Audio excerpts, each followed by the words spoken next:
çox belə yüklənmiş bir şəkildə işləyirik.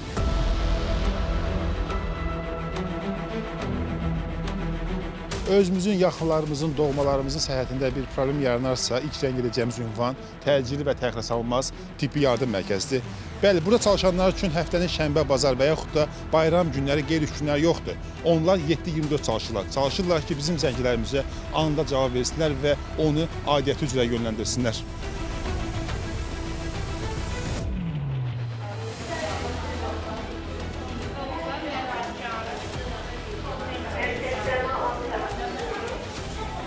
Gürcü çağrı mərkəzində daxil olan zəngilər bu ortada çalışan əməkdaşlar tərəfindən qəbul edilir və aidiyyəti üzrə digər stansiyalara yönləndirilir.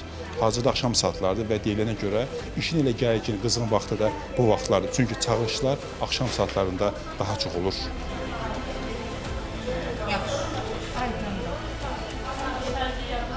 Çağırışlarımız var təcili yardım və təxirəsalınmaz yardım. Birinci, ilk olaraq biz götürürük təcili yardımları. Çünki onlara daxildir qanaxmalar, küçə çağırışları, eyni zamanda hamilələr və var təxirəsalınmaz çağırışlar. Burada bizim diqqətimizi çəkdi, nömrələr var şüşələrdə.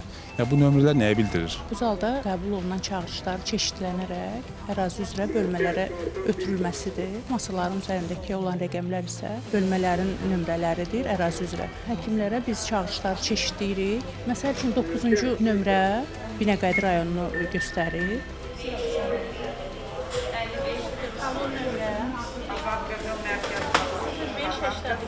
Təcili tibbi yardım 96 işdir sizi, buyurun. Ünvanınızı deyin, zəhmət olunca çağırışınızı qeydə alaq. Bəli, Xətai rayonu, Mehmandarov 76.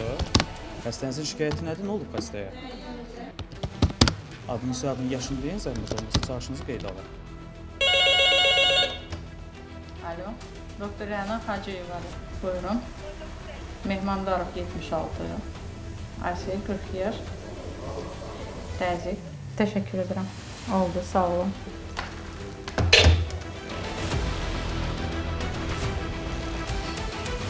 Təcili və təxirəsalınmaz tibbi yardım mərkəzinə daxil olan çağırış yönləndirildi.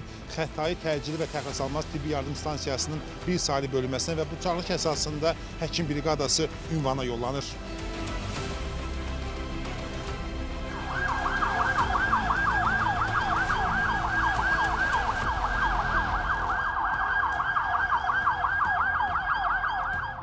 Növbəti çağırışa gedirsindir. Mən ümumiyyətlə soruşmaq istəyirəm getdiyiniz çağırışlar barədə.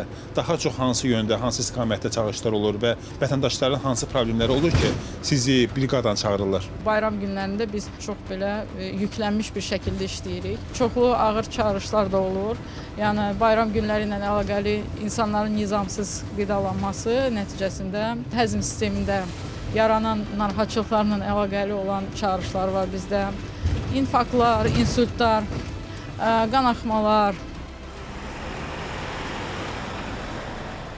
Gedərkən çağırışlara qarşılaşdığınız hansısa çətinlik, problem olurmu yoxsa? Bizdə çətinlik əsasən yolda tıxaclarla bağlı olur.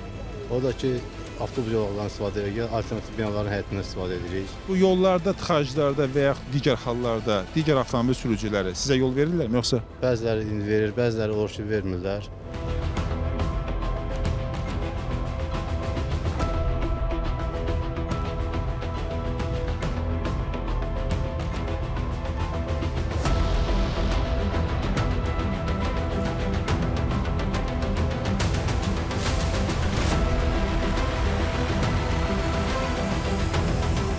Həkim çağırış oldu, gəldik ünvana, pasiyenti müayinə elədiniz. Yəni ki, ilk nəticə nədir, problem nədir burada və nə edəcəksiniz? Xəstədə periodik olaraq miqren olur, narahatçılıq olur. Deməsinə görə 16 yaşından əziyyət çəkir. Biz öz yardımımızı ona göstərəcəyik. İnşallah da hər şey yaxşı olur.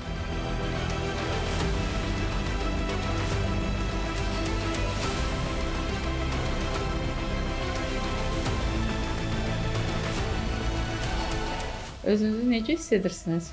Həkim baxanda yaxşı. Şikayətləriniz nədən idi? Baş ağrısı idi. Tədbir gördünüz. Çox sağ olun.